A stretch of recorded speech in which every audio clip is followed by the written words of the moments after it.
Good morning, everybody.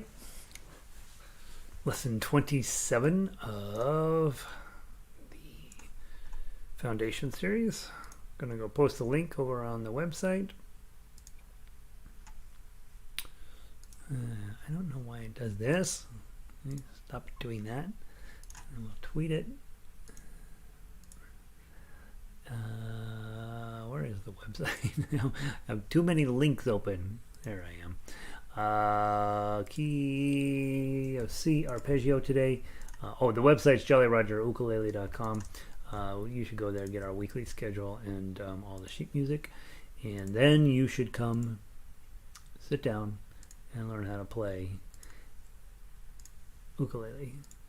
All right, Wednesday, May 5th, happy Cinco de Mayo. We're doing the last really hard thing we have to do in Foundations class, and that is the key of Arpeggio.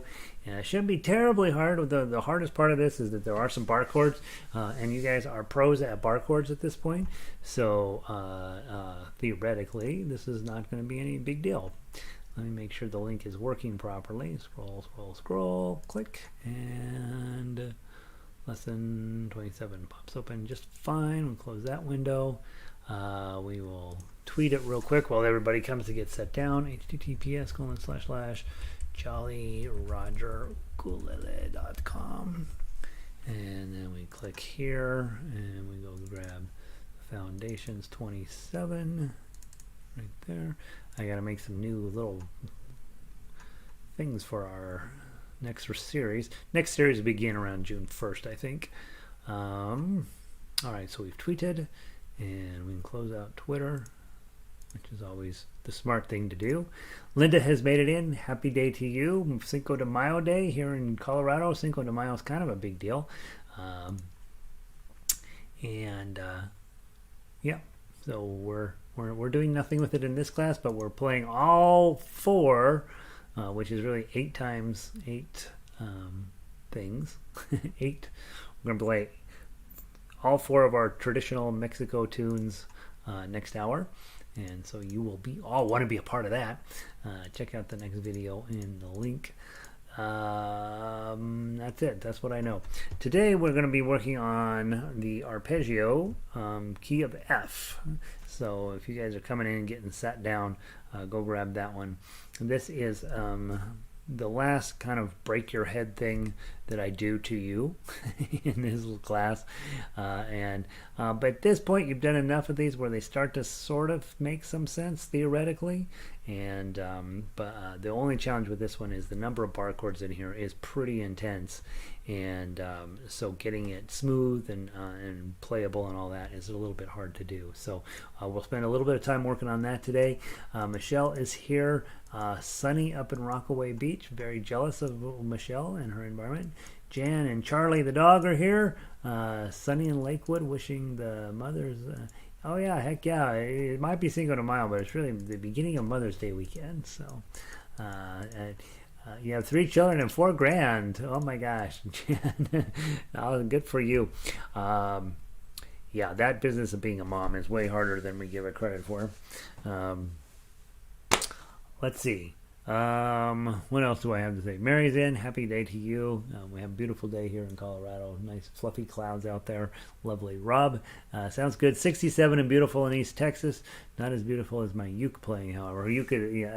Basically what happens is God checks with Rob and says, all right, you're going to play pretty well today. If you're going to play well today, I'm not even going to try to make a beautiful environment.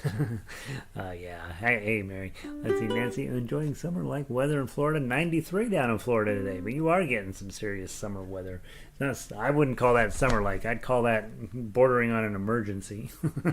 93 degrees. All right. Awesome. All right, guys. Last really just like, oh my God, kind of thing that we have to do in Foundations class is this piece of music. So let's take a minute, get through it.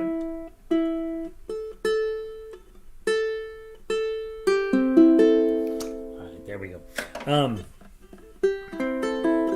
So as we've talked about a lot, as we get to the end of the Foundation series, the last few things we do are sort of designed to test your metal and to see, hey, how are we feeling about stuff? How are things going? And you should give yourself a broad path towards excellence. You do not need to play anything perfectly ever. And so if you're making mistakes, that's not a problem. That is not a problem. If you're understanding basically what you're supposed to do, maybe can't do it at quite the speed that you're supposed to do it, but you really have the big picture. That's all we're looking for at this point in your career. And then really what we do over the next year of your life is just play music, right? Get some reps in. Really try to take the toolbox that you get in foundations class, and then turn it over to this type of song, and that type of song, and this type of situation, and that type of situation, until you're just playing. Until your sight reading ability and your overall ability to run the instrument continues to develop.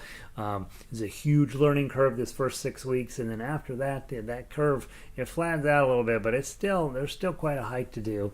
And at some point you get where you can pretty much play anything that's put in front of you. Then the question is, what are you going to do with that? How are you going to continue to grow as a musician? And there's lots more beyond that. So the good news is we're getting close to wrapping this thing up. Remember, I'll mention it at the end of class as well. There's no class tomorrow or Friday or Monday. I'm going to take a 5-day weekend. So what I'd like for you to do is just play through everything that you've got in your foundation series.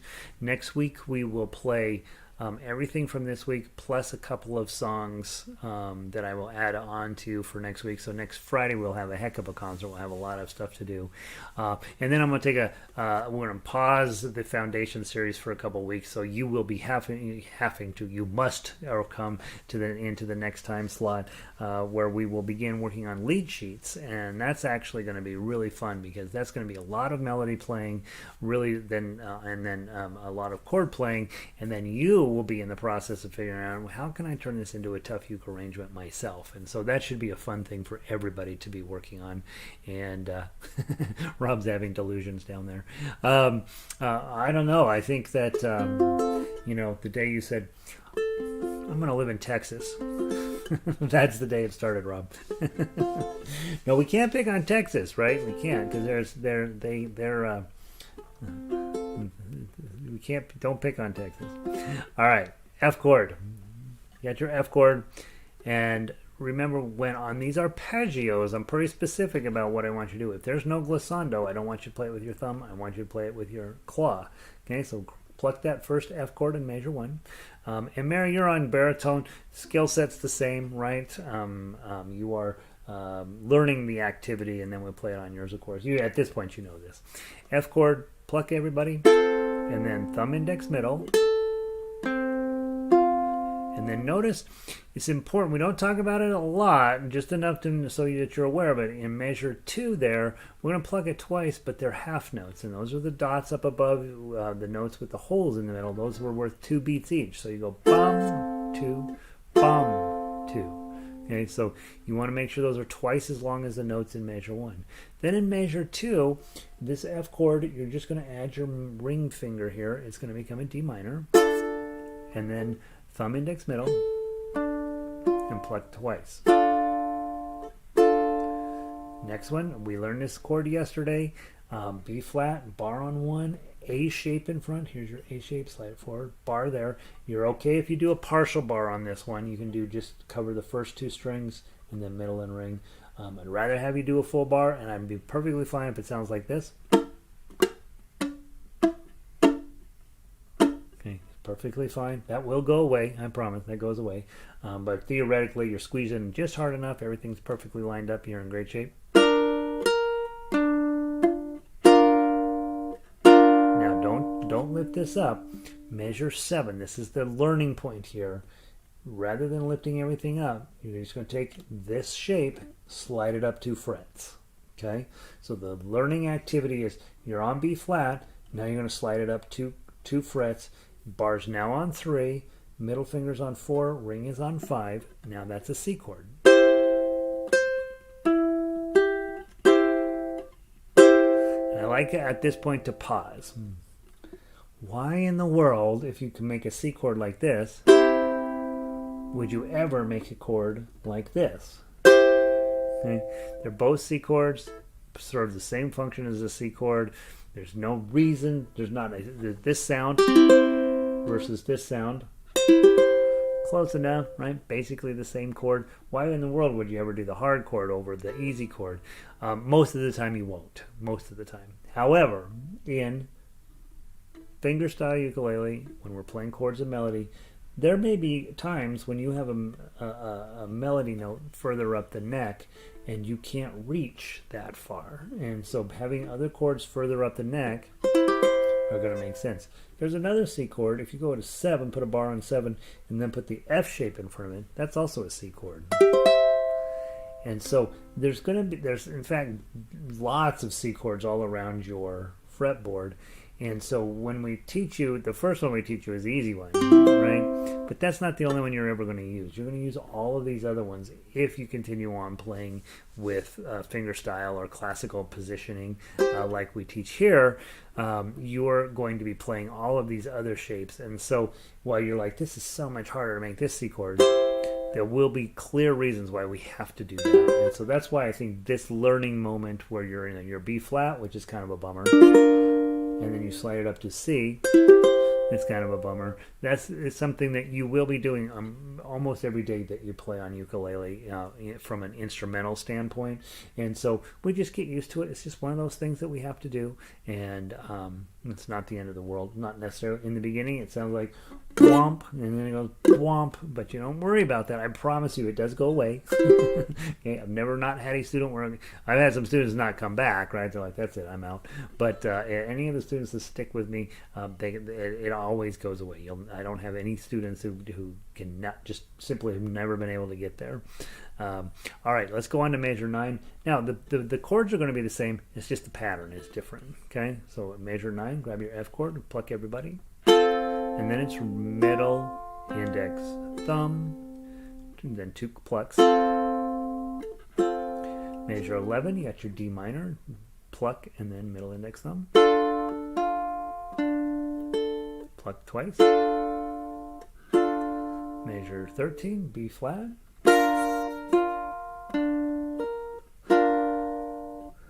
Slide up, don't lift it up, slide it up.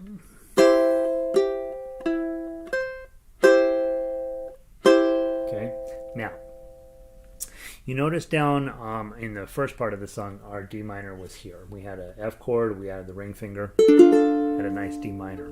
This D minor, it turns out, you're going to use it quite a bit, not a ton, but the next D minor you're actually going to use a lot more, which is a bar on 5 and then your ring finger on 7. Okay, this D minor comes up all the time when in arrangements, and so it is one you're going to use a lot.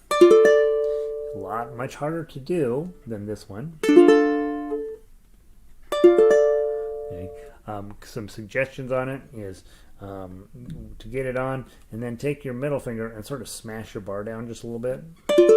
Okay, you're only going to be able to do that for a little bit, but it helps you get it going. Okay, and think about what you're actually playing. If we drive this all the way back till the bar pops off, you're actually just playing an A minor, which we learned on day 3 or 4. But now you're using your ring finger, and then you're just sliding everything up. So the bar is on 5, ring is here. Okay, that's your D minor. Okay, now on our song here, we're going to do 4 of those. So let's pluck that 4 times. 1, 2, 3, 4. Now this looks scary, but it's not as scary as you think. Middle finger now goes down 2nd string, 6th fret. Okay, so that's 5, 6, 5, 7. Thing to pay attention to, your bar's on 5. This is an F shape, okay? And Mary, for you, it's a C shape. Right in front of that bar, okay? So if I'm making my F chord down here, but then I put a bar on, start sliding it up, I've got my F chord, F sharp, G, G sharp, A, and then B flat, okay? So you're right there, and then you're going to pluck that 4 times. Now take your middle finger off and play it, and that's all you do, and play that 4 times. Measure 20, put it right back on. Measure 21, take it right back off. and then measure 22, put it back on. Here's the hard motion in the song. Here's the moment. You're going to slide back to that original C chord. So you slide everybody back to a C, and then your middle finger lifts up and goes up one string so that it ends up on fret 4 of the 3rd string. Now you got your C chord back on. Pluck that 4 times. Okay, and then at measure 24, whew, we're done with your bar chords. Grab the regular F shape, and then you do glissando. So nice thumb down. Okay, now you're through the tough part. Now look at 25 through, well, really through 30 or 31. You're mostly going to be playing some melody. So let's do that. Ready from 25? Play. 1, 1, 3, oh, 1, 1, 3, 1, 2, 2, 1, oh. Here's a little glissando. 1, 1, 3, oh. 3, 2, 1. Nice C chord. So that whole section I play with my thumb, and then at 32 I put my F chord back on and I go back to my claw. Okay, so that's that. Now you see the repeat. That repeat takes us all the way back to the beginning of the song, so we're going to play that whole section twice. Then at measure 33, you hold your F chord and you're going to use thumb, index, middle, index. Let's do that twice.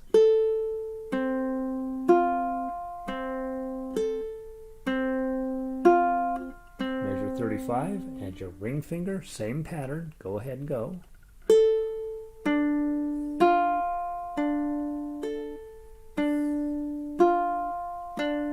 Measure 37, you put your B flat on, same pattern.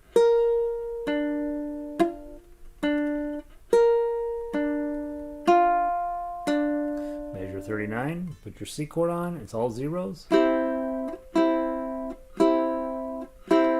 Measure 40, 3 chords of an F, or 3 strings of the F chord. Make your D minor, same thing. Make your B flat, same thing.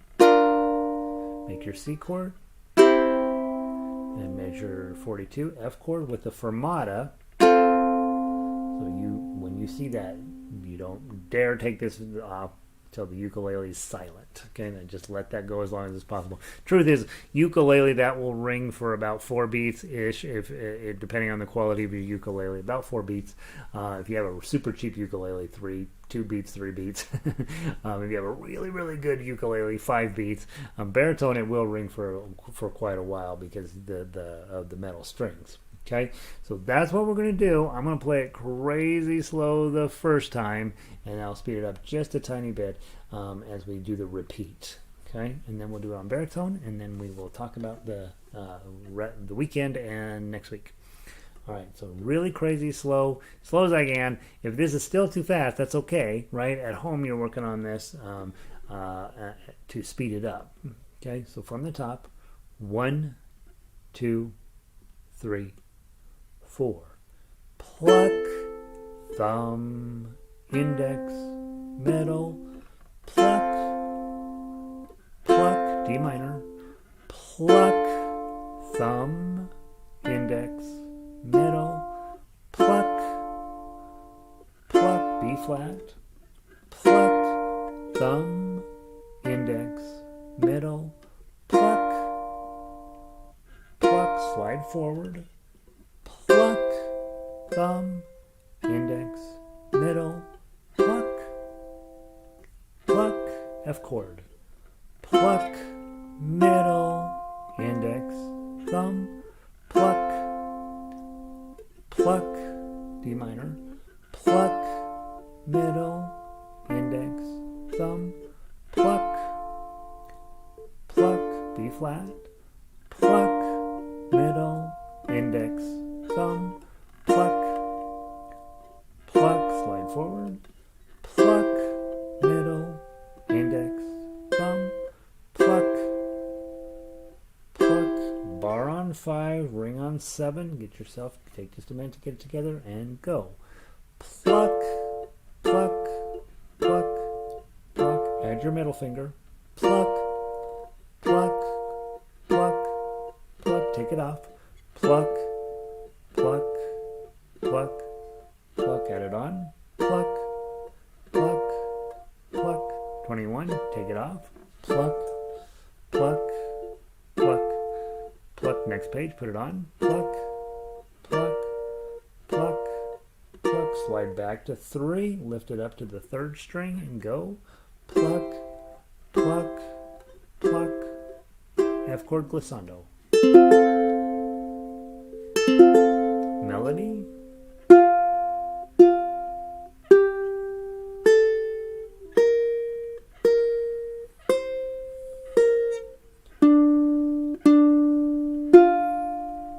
Strum. 1130.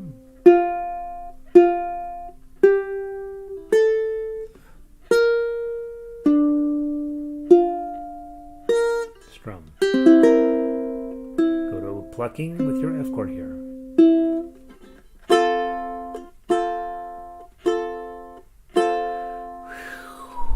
Okay, from the top, go follow that repeat from the top. A little bit faster. I'll keep my mouth shut. 1, 2, 3, 4.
Go on to 33.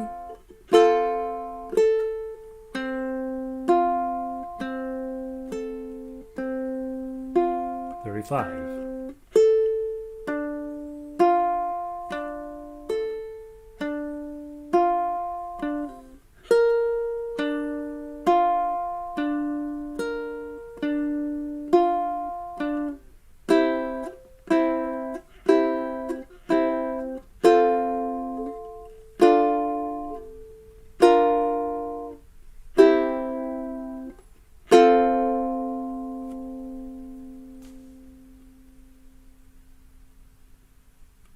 There.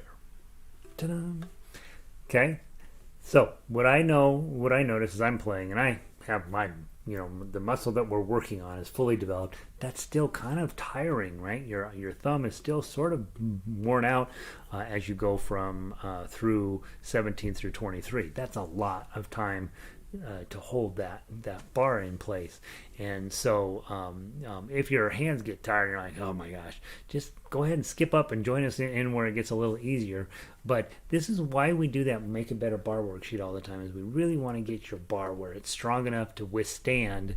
And this isn't uncommon to play 17, 18, 19, 20, 21, 22, 23. So that's seven measures of bar chords. It's not really uncommon. It is going to come up, and so this is a great place to start continuing to stay focused on. Can't quite do it yet, but I'm working on building the strength in my hand.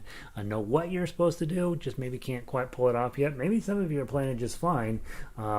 It does depend a lot on your hand strength there. So just be patient with yourself. I think if you get where your hand is like it's cramping up and you're like, I gotta let it go, then you just jump up to 25 and just play that melody through. Let your hand shake out, and then go back and give it another shot. So really, it's actually a pretty decent little tune with some pretty important skills in there that you're going to be using as we move forward into the next level of ukulele. And so hopefully that's mostly making sense. Now let's change things up. Let's go ahead and grab the baritone version, and we will talk about Mary will have to work her brains out, right? We'll make her do that, and you guys are going to jump in on the chords. So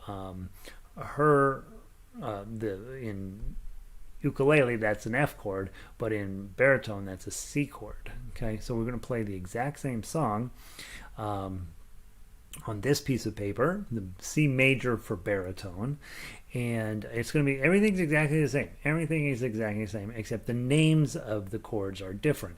And ukulele players, you know your regular C chord, right? C, 2, 3, 4, C, 2, 3, 4, A minor, 2, 3, 4, A minor, 2, 3, 4, and F, 2, 3, 4, and F, 3, 4, and G, 2, 3, 4. That sounds exactly like something we've done already, right? The only difference on this piece of music is you have a G7 sitting over at 28, so hopefully you remember the difference between a G and a G7. And that's it, okay? So these are the standard issue chords that we started with way back when, and now your job is just to strum along with us, and my job is to make all the baritone players, which I believe is only Mary, we're going to make her life miserable. A couple of you others, you may own baritones. I think Nancy owns a baritone, right? So Nancy's busy thinking, well, I just hurt my hand on ukulele, I'm not going to get out the baritone. Haven't gotten this over to the shop to adjust the saddle yet, so I'm still playing it rather gingerly because it I guess there's that rattle. All I gotta do is raise the saddle up just a smidge, matchbook cover amount, and that buzz will go away. All right, so we're gonna play exactly the same thing on baritone, except that if you're on ukulele, rather than playing the tablature, you're just gonna strum the chords, 4 beats per measure. From the top, we'll play it as written. We'll do the repeats, and let's see how it sounds on this instrument. 1, 2, 3, 4.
arpeggiate too.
It's still ringing. Takes a little while for it to get through its whole deal. And then there we go. Okay, so first of all, first question is, ukulele players, were you able to strum along 1, 2, 3, 4, basically keeping up, feeling pretty good, like you know what's going on? I think the hardest part when you're playing off of another piece of music is you see the C chord and you know that your hand wants to make a C chord, but then you see that little chart and it says, well, make that chord. And you're like, oh, shoot, no, I mean, you know, and there's a little cognitive dissonance that goes on there. So that's why the little chord chart there underneath it was super helpful when you first get started. But as you switch back and forth between papers and different instruments, and if you play with a piano player or a guitar player, they might have different shapes under there. You know, C chord, boom, that's where it's going to be. And so that takes a little bit of training. That's why we do it every day in class, as we switch back and forth to get you where you're comfortable doing it that way. And then baritone players, hopefully that you have a virtually identical piece of music from a tablature perspective. It does sound different because every time I go to reach this fourth string, I'm expecting a high note to come out of it like it does on ukulele, but on baritone a low note comes out of it, and it changes the overall feeling of the piece, I think, a little bit. And it's really quite interesting how, even though the tablature is identical, the overall feeling of the song changes a little bit. But usually to its detriment, I would say, but not necessarily always. You do get a little bit deeper bass feeling in it, and which has some benefit, I think. So there's that. Let me check our notes over here. Nancy says, yes, I have both, and I switch it up with you for uke to baritone. Good. I thought that you were playing both, so you and Mary are doing that. Awesome, except I forget to breathe. Hey, Q, welcome in. Let's see. Play on, she says.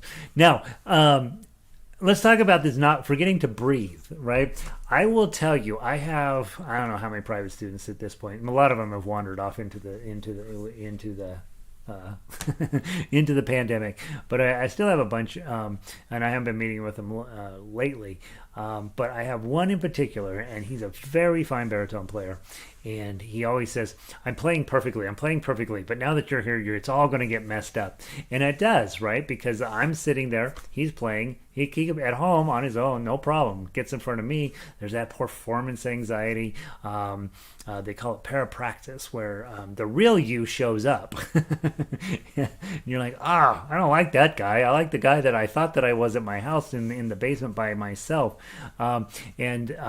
Forgetting to breathe is very common when we are doing a performance and there's other people listening, right? We just are like, oh God, I gotta get everything perfect, and we stiffen up and we tighten up. It's very normal. It happens to all performers from the highest level down to beginners.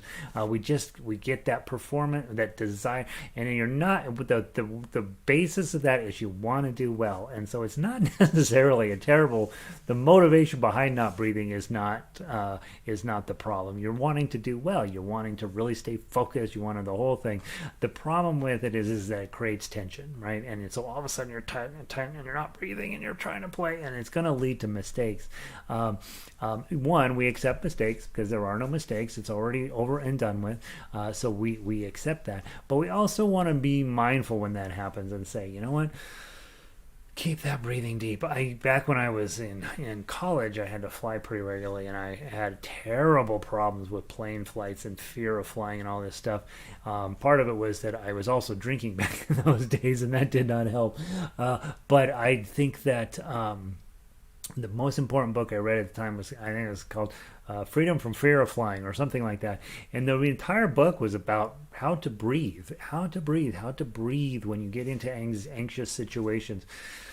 Pulling that breath all the way down into your belly and letting, and really just focusing in on your breathing. And it sounds goofy, but it actually made a huge difference in my ability to fly. And even now, when I'm getting ready to get on a plane, all right, let the air get into your system. And so breathing will help bring you into a place of peacefulness where you can play better. So I think Mary's point, I don't get to see you guys, but it happens with most of my private students when they come in and they're getting ready to play, that they'll play through the piece, and at the end you can kind of even audibly hear them go like that. You'll hear that, and you say, it is okay to breathe when you're playing, and they're like, I know, I just get nervous. And so try to talk yourself into that. I mean, obviously this piece, the way we're playing, requires your full attention to the detail. Your whole brain is locking out all other notions of being alive, and so we want to obviously stay focused in on the activity at hand, but be constantly reminding yourself, belly out, belly in, belly out, belly in. We work on that in harmonica, where we really want you to breathe from way down here. We really want your belly to go out when air is coming in and go in when air is coming out, because that way you're pulling air all the way in through your whole system, and it's a much better thing. Also, it makes you sort of have better posture, because your belly gets in the way if you have crummy posture, right? And so it makes you have better posture, which again will facilitate you becoming a better musician, I think. So great thought, Mary. I'm glad you brought that up. We almost never talk about that, but breathing is absolutely we want to encourage that. Yeah, and Jan says the same thing. I have to tell myself, breathe. And so by breathing, your anxiety should drop a little bit, your posture should improve, and overall, just your healthy approach to this activity should improve. So thank you, guys. Let's talk very quickly. You're off Thursday, Friday, but that doesn't mean you're off, right? Thursday, Friday, and Monday. What you're probably thinking about is, hey, we're about to tackle... let me pull it up, because next week you guys have your last two lessons in this series, which is Aloha Oi and Scarborough Fair. So those will happen Tuesday and Wednesday. On Thursday, I will find one of the other songs out of Book 2 that I think presents you with a reasonable challenge, and there's plenty in there out of Book 2 to keep you active. Okay, and then on next Friday we will be playing Carnival of Venice, Daisy Bell, Key of F Arpeggio, Aloha Oi, Scarborough Fair, and then whatever else I post for Thursday. So you'll have plenty to keep yourself busy. What I would do, just keep this time slot sacred, at least through next week, and come and play that. The other thing to note is that the level 2 class, they've got, today is Cinco de Mayo, so I decided I'd just give them all the songs from Mexico that we've done, and so they have 4 tunes that are kind of fun to play. Those are all things that are within your wheelhouse at this point. Those songs from Mexico are traditional tunes, so they're not terribly difficult to play. They're plenty hard to play, but not terrible. So come see that. And then so when we take the weekend off, we don't really take the weekend off. We still want to try to find a time to just sit down and play through something. The more you read the sheet music, the more you'll get comfortable with, okay, I see what's going on here, and your playing skills will go up. We will then, next week, we'll wrap up this level of foundations. The next group will start, I think, on June 1st, and then you will be thinking about joining the foundation, the tougher class, which will continue to go through the end of May, through the end of the summer. And so you guys will be thinking about joining that group. And I think one of the things we're going to be doing in that group, since we basically have Book 2 cleaned up, we're going to start now looking at what Book 3 should be. And we're going to do a lot of lead sheet notation, which should help you with your thinking about how music works and how to write your own arrangements and that sort of thing. And so, but the nice part about lead sheet notation is you study the melody and then you study the chords. And so the ensemble experience here is actually fairly easy. And then you're thinking about, all right, how am I going to turn this into something that makes me impressive as a solo player? And I'll teach you how to do that as well. So we have all that coming together. I hope you guys have a wonderful weekend, 5 days. Okay, I will see all y'all on Tuesday. Don't let somebody talk you into playing bagpipes over the weekend. And go spend some time celebrating motherhood and mothers and grandmas and all of that sort of thing. And if you don't know any of those, then go out and enjoy the weekend. I think most places are supposed to have pretty decent weather. Here in Colorado, we're supposed to have amazing weather. So we'll do that. Thank you guys for being here. I will see all of you all on Tuesday, and we'll just keep moving forward. Remember, weekends, right? Random act of kindness for somebody. Get your vaccine. Surely all of you guys got your vaccine by now. Keep practicing a little bit. It's not critical at this level to practice every day, but it's probably a great idea. Keep showing up. That's the critical one. That's the hard one to talk yourself into, because it's real easy to not show up. If you are logged into YouTube or Gmail, if you'd hit the thumbs up, that helps me, apparently. If you haven't subscribe to the channel, please do that. And if you haven't become a member of the Jolly Roger Ukulele websites, I want you to go take a look at that, because as we move now with book 2 being basically complete, we'll be spending a lot more time in the book 3 area, which is the members section. And so a lot of you guys will want to be getting access to that. And so go take some time to read up on that subscribe page. It should give you the information you need to have. And of course, send me emails if you have other questions. I'm way behind on emails as always, so we'll see how many of them I get to, but please send them to me anyway. Happy Cinco de Mayo to all of you. It's a big deal here in Colorado, Cinco de Mayo. I don't know if it's true everywhere, but here we take it serious. So they have to close down Federal Boulevard. It gets so crazy. All right, Nancy, good to see you. Stay warm down there in Florida. Linda, good to see you. Michelle, thank you. I'm improving. It feels so good making progress.